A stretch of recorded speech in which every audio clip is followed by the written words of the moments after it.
ቤተሰቦች ዛሬ ፈጽሞ በጆሮአችሁ ሰምታችሁ የማታውቁትን ነገር ትሰማላችሁ። አንድ አባት በገዛ ልጁ ላይ እስከምን ድረስ ሊጨክን ይችላል?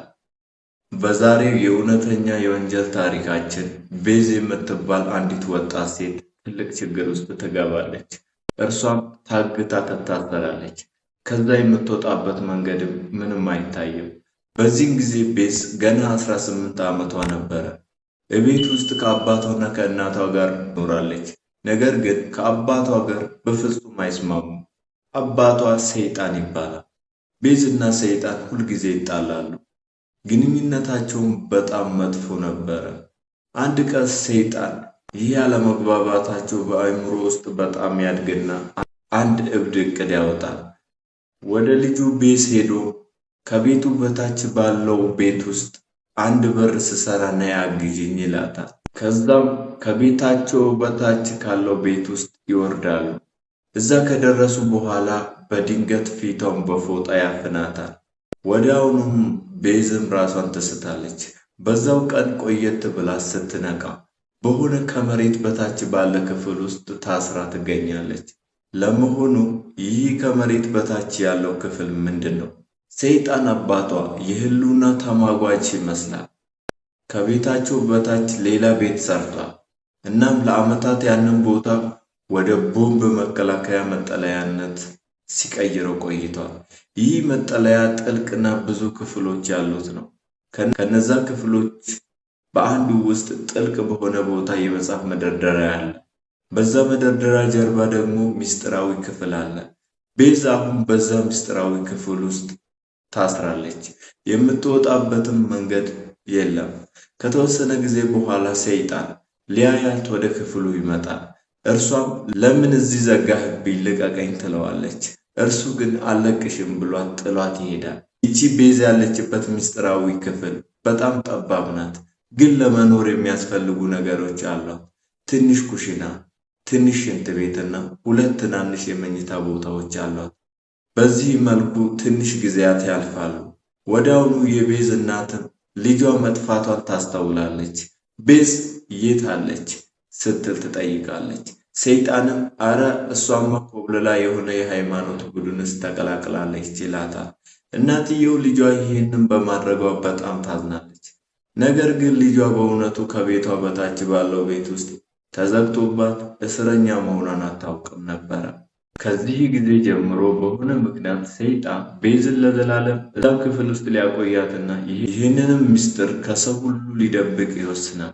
በየቀኑ ወይም በየሁለት ቀኑ ከቤተሰቡ ተደብቆ ቤዝ ወደ ታገተችበት ቤት ይወርዳል። ወደዛች ምስጢራዊ ክፍል ገብቶ ለቤዝ ምግብና ቁሳቁሶችን ያቀርብላታል። ነገር ግን የሚያደርገው ይህን ተግባር ብቻ አልነበረም።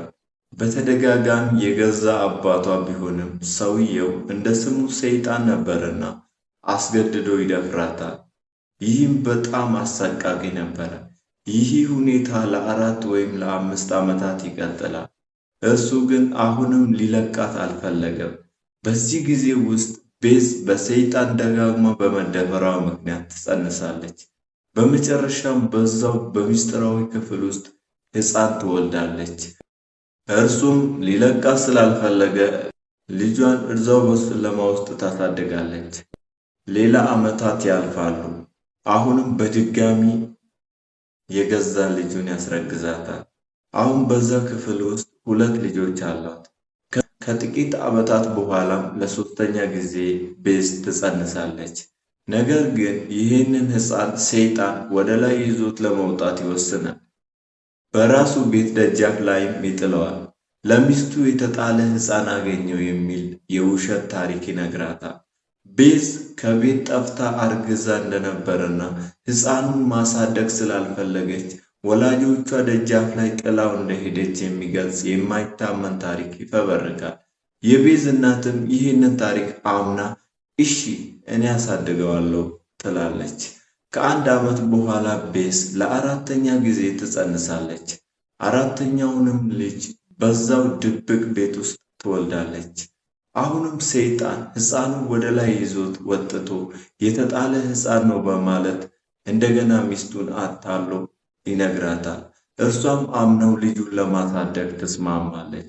ይህ ሁኔታ ለዓመታት ይቀጥላል። ቤዝ በዛ ቤት ውስጥ 7 ልጆችን ትወልዳለች። ነገር ግን አንዱ ሕፃን በወሊድ ወቅት ይሞታል። ስለዚህ 6 ልጆቿ ይተርፋሉ። ከነዚህም ውስጥ ሰይጣን የገዛ ሚስቱን የቤዝ እናትን በማታለል 3ቱን ልጆች በላይኛው ቤት እንድታሳድግ ሲያደርግ፣ የተቀሩት 3ቱ ግን ከቤዝ ጋር ድብቁ ቤት ውስጥ ተቆልፎባቸው ይኖራሉ። እነዚህ 3ቱ ልጆች ዕድሜ ልካቸውን በእስር ነው ያሳለፉት። ከነጭራሹኑ ወደ ውጪ ወጥተው አያውቁም። ትልቋ ልጅ አሁን ላይ 19 ዓመቷ ነው። እስከ ዛሬም ፀሐይን አይታ አታውቅም ነበረ። ይቺ የ19 ዓመት ልጅን 19 ብለን ስሟን ሰይም። አንድ ቀን በቤት ውስጥ እያለች በጣም ትታመማለች።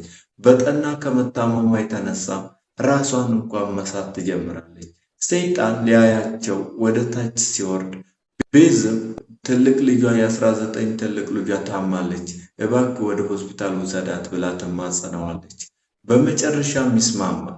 ሰይጣን በሚስጥር 19 የሞላትን የቤዝን ልጅ ከድብቁ ቤት አውጥቶ በመኪና ወደ ሆስፒታል ይወስዳታል። እዛም ሐኪሞቹ ሲያዩት ወዲያውኑ የዚች ልጅ እናት የት ናት ብለው ይጠይቃሉ። ሰይጣንም እናቷ የት እንዳለች አናውቅም፣ የሃይማኖት ቡድን ተቀላቅላ ልጇን ጥላልን ሄዳ ነው ይላቸዋል። የ19 ዓመቷ ልጅ ሆስፒታል ውስጥ በሕክምና ላይ ያለች ራሷን ስታ በጠና ታማ ኮማ ውስጥ ትገባለች። ሐኪሞቹ እሷን ለማከም ስላለፈ የጤና ታሪኳ ተጨማሪ መረጃ በጣም አስፈልጓቸው ነበረ። ይህም ደግሞ ሰይጣን የሌለው መረጃ ነው። ስለዚህ ለፖሊስ ደውለው የልጅቷን እናት እንዲፈልጉ ይጠይቃሉ። ፖሊሶችም ቤዝን ፍለጋ የጠፋ ሰው ሪፖርት ያወጣሉ። ጋዜጣዊ መግለጫዎችንም በመስጠት ቤዝ እንድትመጣ፣ እናቷ ካልመጣች ልጇ ልትሞት እንደምትችል ለብዙሃን መገናኛዎች ይናገራሉ። ቤዝ አሁንም በድብቁ ቤት ውስጥ ብትሆንም ትንሽ ቴሌቪዥን ነበራት። ፖሊሶች እሷን ሲፈልጉም በዚች በትንሽ ቴሌቪዥን ታያለች። በሚቀጥለው ጊዜ ሰይጣን ወደ ድብቁ ቤት ሲወርድ ወደ ሆስፒታል ሄዳ ለሐኪሞቹ አስፈላጊውን መረጃ እንድትሰጥ እና እንዲለቃት ትለምነዋለች። በመጨረሻም ሳይወድ በግዱ ሰይጣን ይስማማል። ነገር ግን እነዚህን ሁሉ ዓመታት የት ነበርሽ ተብለሽ ስትጠየቂ ከሃይማኖት ቡድን አምልጬ ነው ማለት አለብሽ ብሎ ያስጠነቅቃታል። ከዛም ቤዝንና 2ቱን ልጆች በሚስጥር ከድብቁ ቤት አውጥቶ ወደ ሆስፒታል ይወስዳቸዋል። ልጆቹ መኪና ውስጥ ሲገቡና ወደ ውጪ ሲወጡ ይህ የመጀመሪያቸው ነበር። ሆስፒታል እንደደረሱ ፖሊሶች ወዲያውኑ ቤዝን ይይዟታል። ልጇን ጥላ ጠፍታለች ብለው ስላመኑ በልጇ ላይ በደል በማድረስ ሊከሷት ይዘጋጃሉ። ነገር ግን ከሰይጣን ለይተው ሲያነጋግሯት ሙሉውን እውነተኛውን ታሪክ ቤዝ ትነግራቸዋለች። ፖሊሶቹ በሰሙት ታሪክ በጣም ይደነግጣሉ። ቤዝ በዛ ምስጢራዊ የድብቅ ክፍል ውስጥ ለ24 ዓመታት ታስራ ቆይታለች። ስትታሰር የ18 ዓመት ወጣት ነበረች። ስትወጣ ግን የ42 ዓመት ጎልማሳ ሆናለች። ሰይጣን የገዛ ልጁ ከ3000 ጊዜ በላይ እንደደፈራትም ትነግራቸዋለች። ፖሊሶች ሰይጣንን በቁጥጥር ስር ያውሉታል። በመጨረሻ ሁሉንም ነገር ያምናል። ለፍርድ ቀርቦም በስነ አእምሮ እስር ቤት ውስጥ የዕድሜ ልክ እስራት ይፈረድበታል። አሁን ጥሩ ዜናው የቤዝ የመጀመሪያ ልጇ የ19 ዓመት ልጇ በመጨረሻ ተተርፋለች።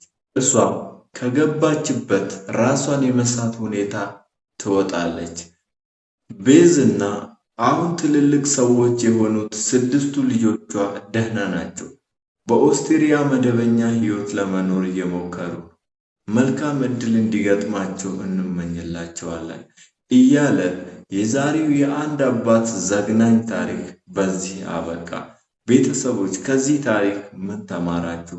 ለተጨማሪ ሌሎች ታሪኮች ቻናሉ ሰብስክራይብ፣ ቪዲዮ ላይክ ያድርጉ። በቀጣይ እስከምንገናኝ መልካም ጊዜ፣ ቸር ቆዩ፣ ራሳችሁን ጠብቁ።